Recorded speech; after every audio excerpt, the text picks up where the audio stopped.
These days it would be very easy to spend up to around £35,000 or more on a large MPV and still only end up with space for 7 people. That may be all you want, of course, but even so, you might still be tempted by the thought that much the same money could buy you a smart car-like people carrier with room for up to 9. That's the proposition on offer from this model, Toyota's Proace Verso.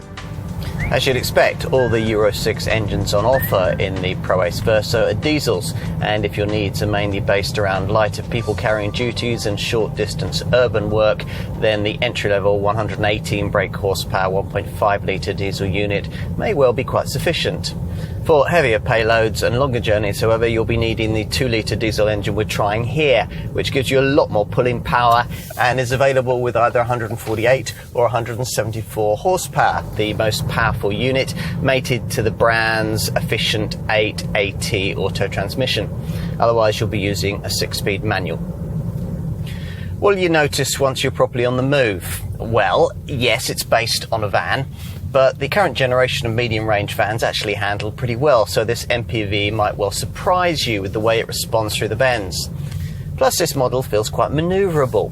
Testers who'd found the sheer size of some other big MPVs in this segment a little daunting when dealing with narrow country lanes and squeezing through gaps in the traffic were, we found, much more easily able to acclimatise to a Proace Verso.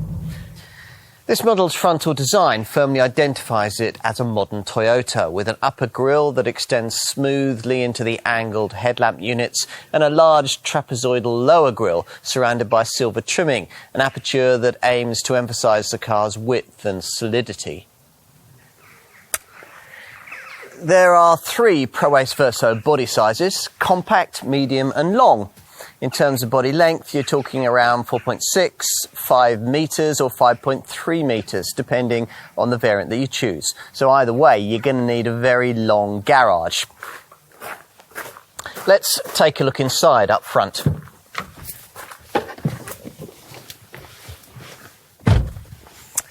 The dashboard design features clear analogue dials and ergonomic switchgear, and there's excellent all-round visibility from the elevated SUV-like driving position. The rather small 7-inch Pro Touch centre dash infotainment screen is borrowed from PSA, though Toyota has been allowed to put its own blue background on the various screen options. The Combi and Shuttle models have a 2-person front passenger seat to achieve their 9-seat capacity. Otherwise, you get the 2 separate chairs that we have here, each complete with an armrest. Let's take a look in the rear.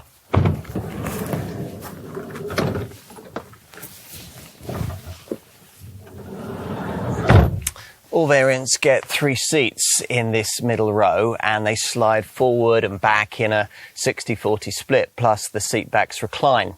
If you've specified the optional premium pack or gone for a top VIP model, you'll get this Skyview panoramic roof with its 2 glass overhead panels and overhead vents. There are 4, and overhead climate controls along with overhead reading lights. Getting into the very rear requires you to push the seat base forward, then retract the seat back forward.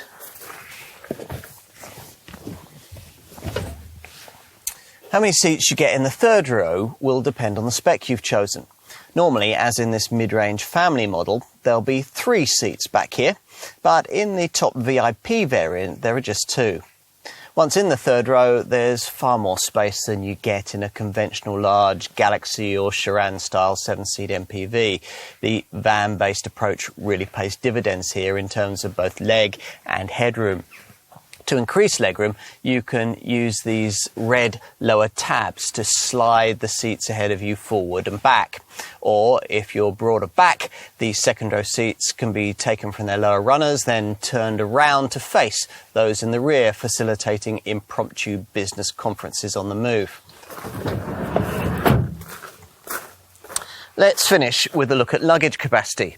Now, if you'd forgotten that this was a van-based MPV, you're reminded of the fact when you come to raise this vast tailgate.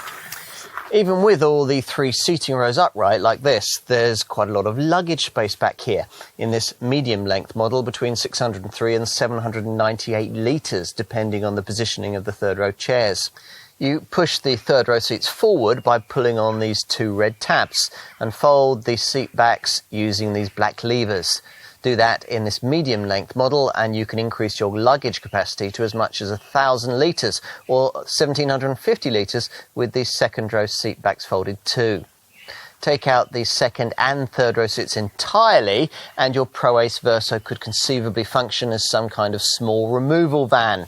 In the lengthiest long spec model, as much as 4,900 litres of space could be freed up if you only retained the front 2 chairs. On to the WLTP efficiency figures. The base 118 brake horsepower 1.5 litre diesel engine returns up to 44.1 miles to the gallon on the combined cycle and up to 169 grams per kilometre of CO2. Go for the 2 litre 148 brake horsepower diesel unit and the figures don't fall too far. Expect up to 39.8 miles to the gallon and 185 grams per kilometre.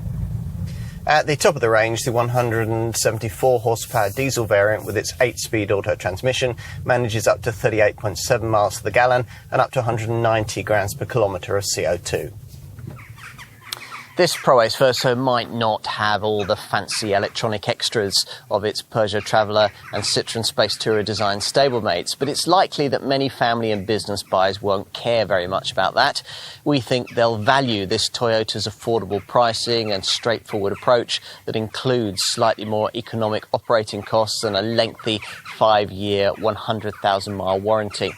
If you've regular business clients to carry or your own private parking bay at the maternity unit, it might just be everything you really need.